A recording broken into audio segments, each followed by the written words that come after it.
Let's talk about breast shaping. Professionals and volunteers working with breastfeeding mothers often use common terms such as the C-shape hold, the U-shape hold, the scissors hold to describe different ways to hold and shape the breast. Mothers really, since the beginning of time, have been putting their hands instinctively to their breasts to help attach their babies. And modern healthcare has observed those practices and itemized them and defined them as a technique.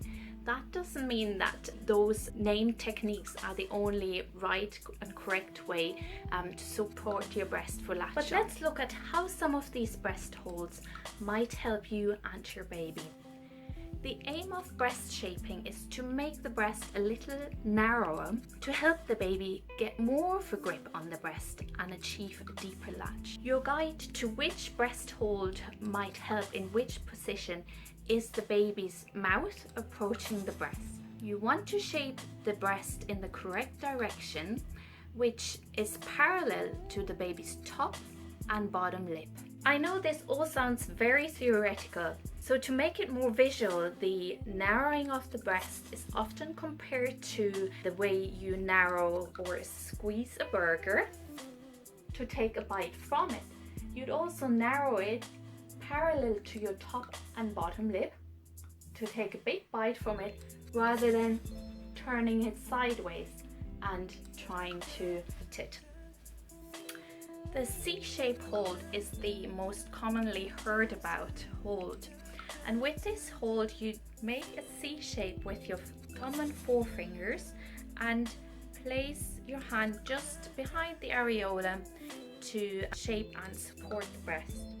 If you were to use this hold in the traditional cradle or cross cradle hold, what happens here is that as your baby approaches the breast and you narrow the breast up and down, the baby approaches the breast and actually have to take the wider and not the narrower part of the breast, because you're not shaping parallel to the top and bottom lip. So the C-shape hold actually works much better in the rugby hold. So in the rugby hold, your baby comes up to the breast from under, like so, and therefore shaping the breast with the C-shape hold for this position works much better, and the baby will be able to attach to the narrow part of the breast. Going back to the cradle hold, for the cradle hold, the opposite way of the C-shape hold, which would be shaping the breast rather than in a C like a U, works much better.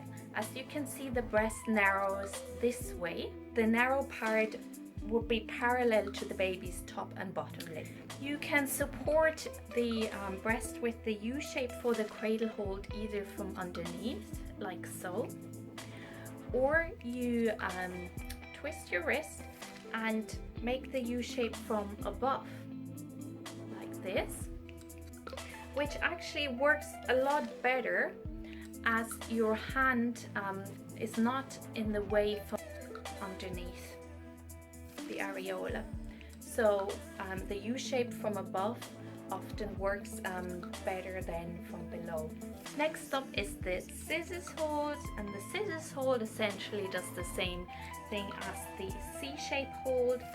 It narrows the breast from up down and works best for the rugby hold or even the sideline hold. So if baby is vertically to the mother's body.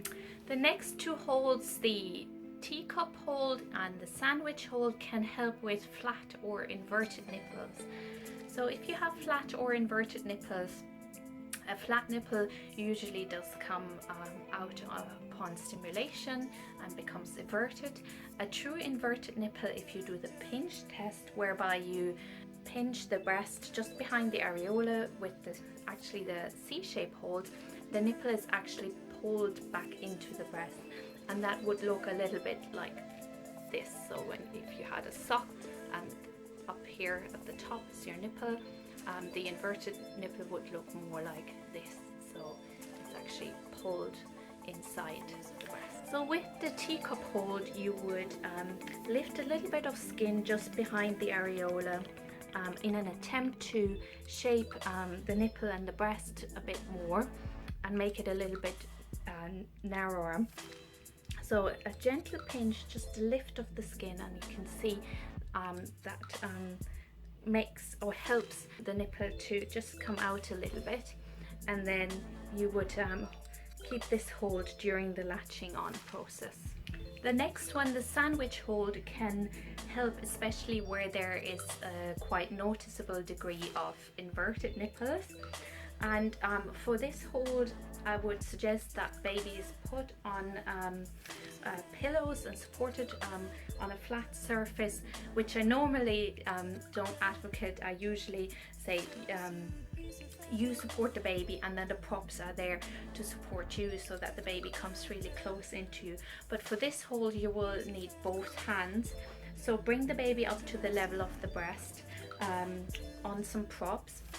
Make sure it's secure, and then you need both hands, hands making a C shape just behind the areola to squeeze the breast and narrow it that way, and then starting out nose to nipple, when baby opens the mouth wide, bring it into baby's mouth. With the sandwich hold, I would say it's almost the only time where you'd bring the breast more to the baby than the baby up to the breast, just because you will need two hands to support the breast, and that's just in some cases where there is quite a big degree of inverted nipples that you will need that support. Sometimes mothers are afraid of touching their breast or holding and supporting the breast during latch on, or some moms who have very large breasts will need support or lift throughout the feet, just to also lift the weight of the baby's chin. And sometimes moms fear that that might cause blocked ducts, but there are studies that have shown that it is more sustained pressure, such as a tight bra or sleeping over a longer period of time on the breast, that could cause a blocked duct. And some of the main causes for blocked ducts that were identified are insufficient milk removal, inadequate milk removal. And it's better to support your breast throughout the feet to ensure adequate milk removal and a deep latch than not supporting your breast out of fear that you might cause a blocked duct.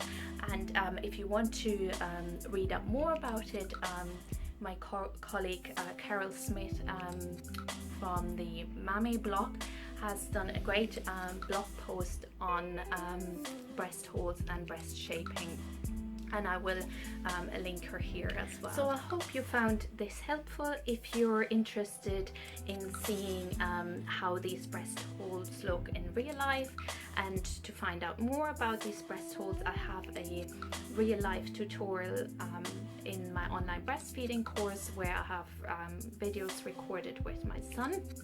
So you might like to check that out.